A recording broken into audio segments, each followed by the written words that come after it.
হাসির রাজা, জ্ঞানের রাজা, রসিক রাজা।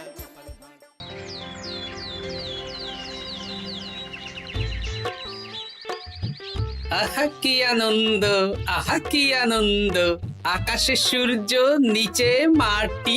আহা কি আনন্দ, আহা কি আনন্দ, আহা কি আনন্দ। আরে ও গোপাল দাদা, গোপাল দাদা, এই সকাল সকাল কি আবার পিছু ডাকলো? আরে আমি গো আমি। আমি তো আমি নামে কাউকে চিনি না। আর তুমি একটু পেছন ফিরে তাকাও তো। আমি তো সামনে যাচ্ছি, পেছনে তাকাবো কেন? ঠিক আছে, তাহলে আমি তোমার সামনে আসছি।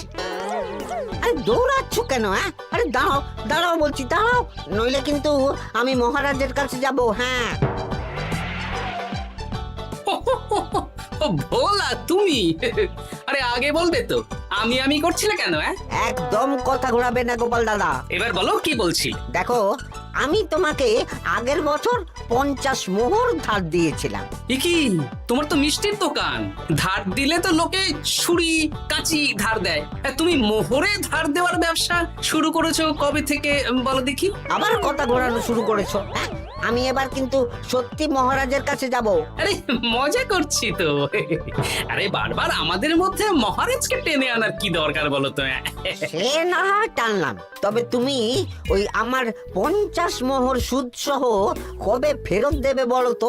আর কিন্তু তোমার হাতে ওই 1 সপ্তাহ সময় আছে। হ্যাঁ, 1 সপ্তাহ মানে কতদিন ভাই? 7 দিন, 7 দিন। 7 দিন? আচ্ছা 7 দিন মানে কত ঘন্টা? 24 গুণ 7, মোট ওই 168 ঘন্টা। ও, অনেক সময় আছে। দেখো গোপাল দাদা, তোমার সাথে কিন্তু আমার ওই কাগজে কলমে লিখিত পড়িত আছে। হ্যাঁ, যদি ওই সময়ের মধ্যে তুমি আমার কাছ থেকে নেওয়া ওই অর্থ আমাকে ফেরত না দিতে পারো, তাহলে কিন্তু তোমার ওই বাড়ি ঘর সব আমার হয়ে যাবে। হ্যাঁ, হ্যাঁ হ্যাঁ, মনে আছে মনে আছে। এখন রাজসভায় যাই, 168 ঘন্টা পেরিয়ে গেলে চলে এসো, কেমন? বেশ, কথাটা মনে থাকে যেন। হ্যাঁ, তখন আর কিন্তু কোনো চালাকি করতে যাবে না, আমি সোজা মহারাজকে বলে দেব। ঠিক আছে ঠিক আছে।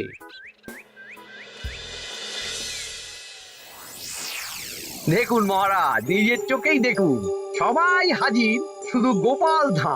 সত্যি গোপাল ইদানিং আবার দেরি করে আসা শুরু করেছে। ওকে আচ্ছা করে ধোলাই দিন, তাহলেই চলে আসবে। কাজের কাজ তো কিছু করে না, শুধু বসে থাকে, তাতেও এই। যা বলেছেন মন্ত্রী মশাই।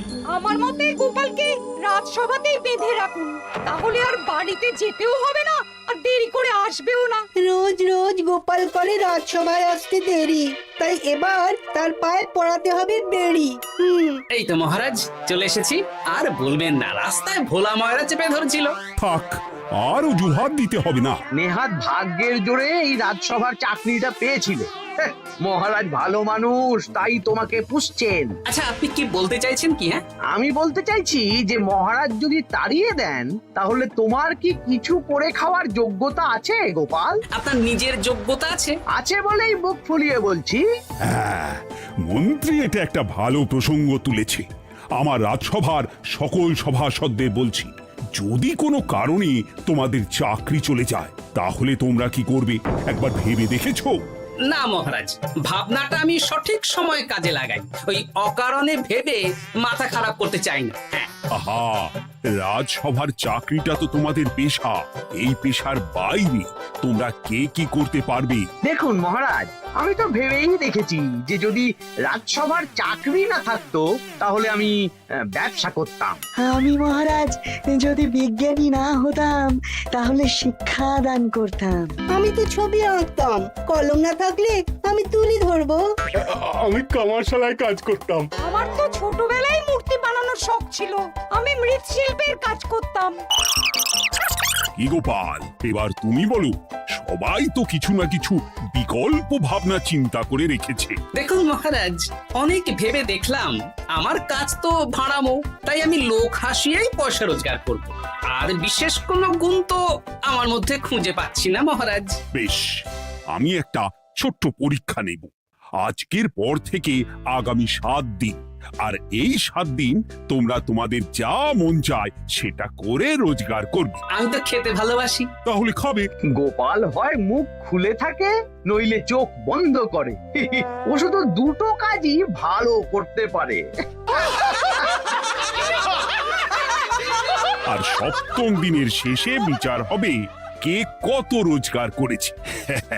যার রোজগার সবচেয়ে বেশি হবে তাকে আমি দেব 100 মোহর উপহার। আর মহারাজ, যে সবচেয়ে কম রোজগার করবে তার বেতন থেকে আগামী 10 মাস 10 মোহর করে কাটা হবে। কি রাজি তো? হ্যাঁ, রাজি রাজি। আমি জানি যে গোপাল ফুটো করিও রোজগার করতে পারবে না, তাই গোপালই হারবে। বেশ, আর যদি অন্য কেউ হারে? তাহলে আমি নিজের বেতন থেকে তাকে আগামী 10 মাস 10 মোহর করে দেব। ব্যাস, এবার তোমরা কাজে লেগে পড়ো।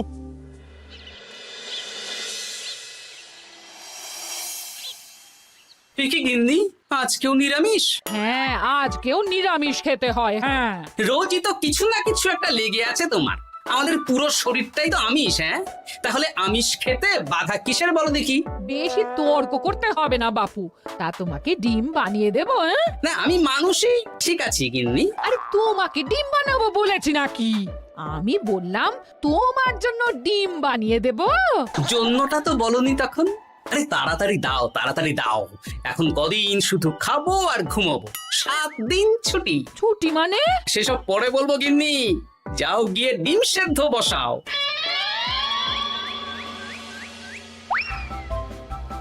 আরে করছোটা কি? বাড়িতে যা মোহর আছে সব তুলে কোথায় নিয়ে যাচ্ছ? আড়ত বাজারে। কেন কেন? তুমি আড়তে গিয়ে কি করবে? আড়তটাই কিনে নেব। কেন? তাহলে খোলা বাজারের সব ব্যবসায়ী আমার কাছে আসতে বাধ্য হবে, আর আমি ভালো মুনাফা রেখে সব বিক্রি করব। এ কি? রাজবাড়ি সুখে চাকরি ছেড়ে দিলে নাকি? না না না, এখন 1 সপ্তাহ ব্যবসা করে মহারাজের কাছে আমার যোগ্যতা প্রমাণ করব। সব পরে বুঝিয়ে বলবো। হ্যাঁ, আমি আপনাকে সব শিখিয়ে দেব। তাহলে ভাই ওই আগামীকাল সকাল থেকে কাজে লেগে পড়বো, কেমন? তাহলে বুঝতে পারলেন তো যে কি করতে হবে? হ্যাঁ হ্যাঁ জমিদার মশাই, কবিতা লেখা যেমন আমার পেশা, তেমনি চিত্রশিল্প আমার নেশা। তাহলে তো আর কোনো চিন্তাই নেই। আশা করি খুব সুন্দর ছবি আঁকবেন। আপনি 1 সপ্তাহ পর এই মন্দির চিনতেই পারবেন না। এই নিন আপনার জন্য 50 মোহর অগ্রিম। মন্দিরের চিত্রকলা শেষ হয়ে গেলে আরো 50 মোহর দেব, ঠিক আছে? বেশ।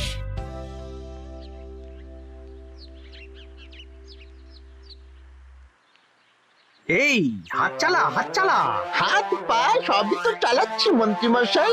আপনি এত শাকসবজি আনাজ দিয়ে করবেনটা কি? আমি এখন 7 দিন কৃষ্ণনগরের বাজার নিয়ন্ত্রণ করব, তাই সব জিনিসপত্র আড়ত থেকে আমি নিজেই কিনে নিয়েছি। এবার সাধারণ বাজারের দোকানদাররা আপনার কাছে আসবে। কাল সকাল থেকে শুধু মোহর গুনবো।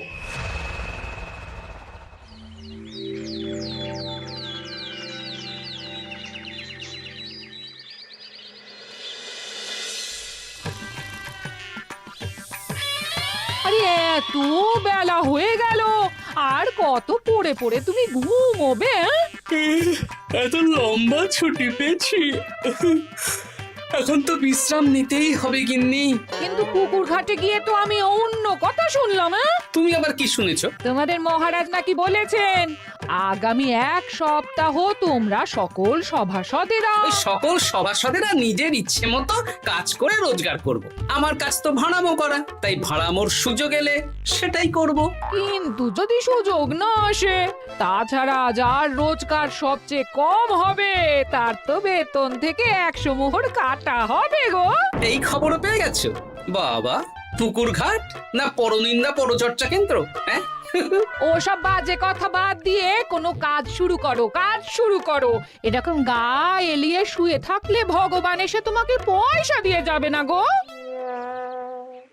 গোপাল দাদা, ও গোপাল দাদা, বলছি গোপাল দাদা, কি খবর গো? এই তো গতকাল তোমার সাথে কথা হলো, আজ একেবারে বাড়িতেই চলে এসেছো। তোমার যা হালচাল তাতে তো মনে হচ্ছে ওই কদিন পরে বাড়িটা আমারই হবে। আর সেই আশাতেই বসে থাকো। এই ভোলাময়রা এসেছে কেন গো? এসব কি বলছে? মা ঠাকুরুন, আপনার কাছে আর কি লুকাবো? বহুদিন আগে গোপাল দাদা আমার কাছে 50 মোহর ধার নিয়েছিল। সেই ধারের থেকে 5 মোহরা এখনো আমাকে শোধ করেনি। সে কি? হ্যাঁ, শর্ত অনুযায়ী যদি গোপাল দাদা আগামী ওই 6 দিনের মধ্যে ধার না শোধ করতে পারে তাহলে এই বাড়ি আমার হয়ে যাবে। তুমি আমাকে এত বড় কথা লুকিয়ে রেখেছো? না, আমি বলবো বলবো করে বলা হয়ে ওঠেনি আর কি। এবার আপনি দেখুন গিন্দিমা কি করবেন। ভিটে মাটি ছেড়ে কোথায় গিয়ে উঠবেন দেখুন। কি গো, এতেও তোমার হুঁশ হয় না? ধুর, এই অযথা চিন্তা করো না তো, কিছু না কিছু একটা হয়ে যাবে।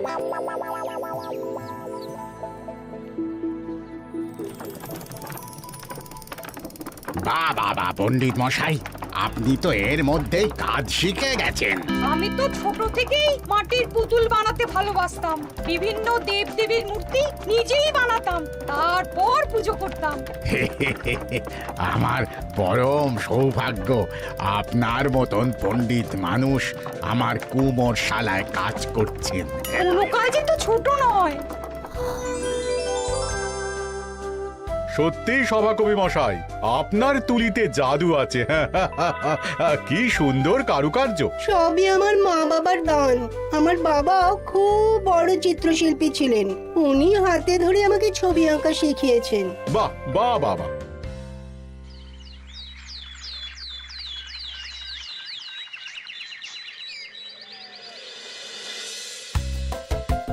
এই যে পুটি, আজকে তো একটা মজার জিনিস শেখাবো। কি জিনিস? নয়ের নামটা তো তোরা পড়েছিস? হ্যাঁ, বল তো। 9 একে 9, 9 দুগুণে 18, 3 9 27, 4 9 36। ঠিক আছে ঠিক আছে, এবার থাম। পুরো মুখস্থ। সে তো বুঝতেই পারছি। এবার মজার জিনিসটা দেখ। 9 কে 9, 9 দুগুণে 18, 18 মানে কি? 1 10 8। হ্যাঁ, এবার 1-এর সাথে 8 যোগ কর, কত হয়? 9 3 9 কত?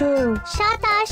2-এর সাথে 7 যোগ করলে কত হয়? 9 36-এর 3-এর সঙ্গে 6 জুড়লে 9। আরে বাস, দারুণ তো। হ্যাঁ হ্যাঁ। সত্যি বিজ্ঞানী মশাই, আপনি কি সুন্দরভাবে পড়া বোঝান। এটা তো আমার নেশা।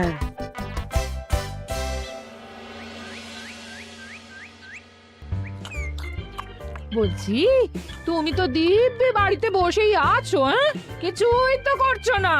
সত্যি বলো তো, তুমি ভাড়া মোছাড়া আর কি কিছু করতে পারো? এই এই, আদেশ করতে পারি। গেনি, একটু তরকারি দাও তো, জলের ঘটিটা দাও না। যত সব। আচ্ছা, সত্যি তো ভাঁড় না হলে আমি কি হতাম? আমি কুমোর হতাম। মাটির কাজ শুনেছি খুব সোজা, যাই কুমোর পাড়ায় যাই।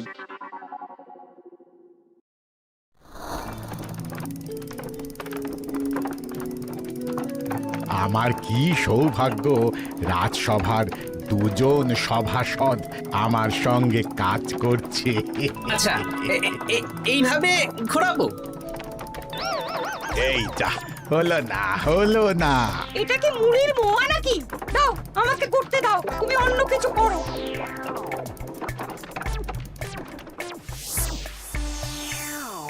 বলো গোপাল দাদা, কি দেবো? মুড়ির মোয়া, তিলের নাড়ু? আমি কিনবো না গো, বানাবো। হ্যাঁ, কি বানাবে? ওই মুড়ির মোয়া। কদিনের জন্য আমার একটা কাজ দরকার, বুঝলে? তা বেশ, তাহলে এসো, এই পিছনেই আমার কারখানা, গুড় মুড়ি সব রাখা আছে, বানাও। এই দেখো, এই যে গুড়ের হাঁড়ি আর ওই যে মুড়ির বস্তা, এবারে বানাও। বেশ, আমি তবে সামনে দোকানটা সামলাই।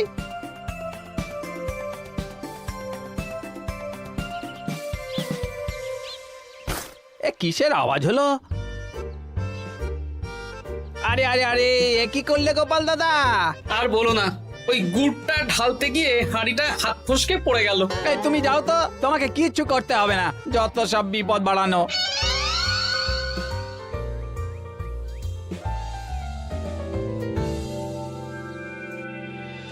তোমার দ্বারা কিছুই হবে না। হ্যাঁ, সত্যি তো, আমার দ্বারা যে কিছুই হবে না গিন্নি। তাহলে তুমি করবেটা কি? এমন করে বলো না গিন্নি, সবারই খারাপ সময় যায়। আর খারাপ ভালো, যে সামান্য মুড়ির মোয়া বানাতে পারে না তার মুখে এসব মানায় না, মানায় না। এদিকে বাজারে সবজির দাম হু হু করে বেড়ে গেছে। তাই নাকি? বলি তুমি জানবে কি করে? কদিন তো শুয়ে বসে আছো, আমি তো বাজার দোকান করি। মন্ত্রী মশাই এখন আড়ত সামলাচ্ছেন আর সাধারণ বিক্রেতাদের চড়া দামে বিক্রি করছেন। হ্যাঁ, ও বেটা জীবনে শোধরাবে না। উনি তো তাও ছলে বলে রোজগার করছেন গো। আর তাছাড়া অনেকে পথে গান শুনিয়েও রোজগার করেন, সেটাও তো তুমি পারবে না। হ্যাঁ, এই তো পেয়েছি। 6 দিনের মাথায় তো রাজসভায় একটা বৈঠক হবে, সেদিনই আসল মজা জমবে। কিসের মজা গো? হ্যাঁ, সেটা সেদিনই বুঝতে পারবে।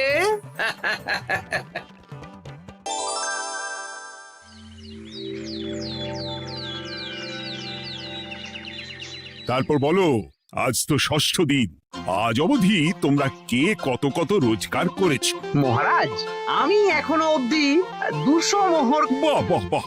আমি মহারাজ 15 মোহর। হ্যাঁ, আমি 5 মোহর। বিভিন্ন বাড়িতে বাচ্চাদের পড়াচ্ছি, শিক্ষাদান করছি দিনরাত। সেনাপতি, আমি 10 মোহর পেয়েছি, আরো পাবো। আমি 50 মোহর অগ্রিম পেয়েছি, আরো পাবো আগামীকাল। বাহ বাহ বাহ! সবাই তো ভালোই রোজগার করেছো। আর গোপাল, তুমি বলো। মহারাজ, আমি এখনো অবধি কোনো রোজগার শুরু করিনি। আমি আগেই বলেছিলাম গোপাল একটা কানা করিও রোজগার করতে পারবে না। আসলে মহারাজ, আমি আজ সকালেই আমার প্রতিভা খুঁজে পেলাম। তোমার আবার কি প্রতিভা? আমি ভালো গান গাইতে পারি মহারাজ। আমার ছোট্টবেলার ইচ্ছে ছিল আমি রুদ্ধদ্বার সভা করব, গান গাইবো, আর দর্শক বা শ্রোতারা আমার গান শুনে আমাকে পয়সা দেবে। বাহ বাহ বাহ! তা শোনালি না কেন? আমি চাই আপনারা সবাই আমার বাড়িতে আসুন, আমার গান শুনুন। এই না না না না না, তোমার গান শুনে অর্থ ব্যয় করতে পারবো না গোপাল। যদি শোনাতে হয় তো বিনামূল্যে শোনাও। তুমি ভেবেছো কায়দা করে গান শুনিয়ে রোজগার করবে? সেসব চালাকি কিন্তু চলবে না। না মহারাজ, আমার গান শুনতে আসার জন্য একটা কানা করিও খরচ করতে হবে না। আমি বিনা পারিশ্রমিকে গান শোনাবো। বেশ, তাহলে কবে শোনাবে বলো? এখনই চলুন, শুভস্য শীঘ্রম। আবার যেতে হবে কেন? এখনই শোনাও। আমার আবার নিজের বাড়ি ছাড়া প্রতিভা বিকশিত হয় না। বেশ তো, এই কদিন টানা কাজ করেছি, তোমার গান শুনে মনটা যদি ফুরফুরে হয়ে যায়, ভালো তো। চলো গোপাল। আসুন আসুন, সবাই ভিতরে আসুন, আসন পাতা আছে, সবাই বসুন।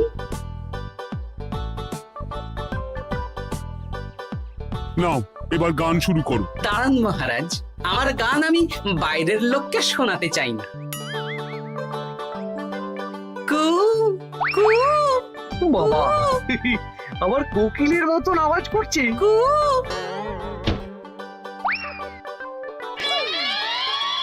নাও নাও, শুরু করো।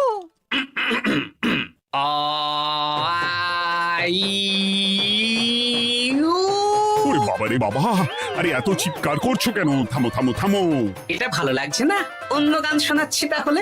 আকাশে মেঘে বাতাসে বায়ু, জ্যোতিষী বলেছে আমার 100 বছর আয়ু। আরে থামো থামো! আরে কান ঝালাপালা হয়ে গেল। না, থামতে আমি পারবো না, গান শুনতেই হবে। ওরে ওরে বাবা রে বাবা, এই কানে তালা লেগে গেল, আমি পালাই। পালাতে পারবেন না, বাইরেও তালা দেওয়া আছে। বাইরে তালা খুলতে বলো। বাইরে বেরোতে হলে প্রত্যেক প্রত্যেককে 100 মোহর দিতে হবে। আমরা তো আগেই বলে দিয়েছি তোমার গান শোনার জন্য কোনো পয়সা দিতে পারবো না। এটা তো গান শোনার জন্য নয়, বাইরে যাওয়ার জন্য। আমার গান শুনতে আসার জন্য কোনো অর্থ লাগে না। গান শুনে বাইরে বেরোতে গেলে অর্থ লাগবে, জনপ্রতি 100 মোহর মাত্র। কি জ্বালাতন! হয় দিন, নইলে আবার শুরু করছি। থামো থামো। আপনারা কি সবাই দেবেন, না এখানেই থাকবেন? এই আমার কাছে এখন 50 মতন মোহর আছে। আমার কাছে 5 মোহর আছে। সে আমি লোক পাঠাচ্ছি আপনাদের সবার বাড়িতে। পুরো অর্থ পাবো, তারপর সবাইকে ছাড়বো। আচ্ছা, এটা কি ঠিক করলে গোপাল? দেখুন মহারাজ, আমি কথা নিয়ে খেলি। সব সভাসদেরা 6 দিন খেটে যা না রোজগার করেছে, আমি শুধু বুদ্ধির জোরে আর ভাড়ামো করে ঘন্টা খানিকের মধ্যে তার থেকে বেশি রোজগার করে নিলাম। যদিও এখনো একদিন সময় আছে। সত্যি গোপাল, তোমার বুদ্ধির জবাব নেই।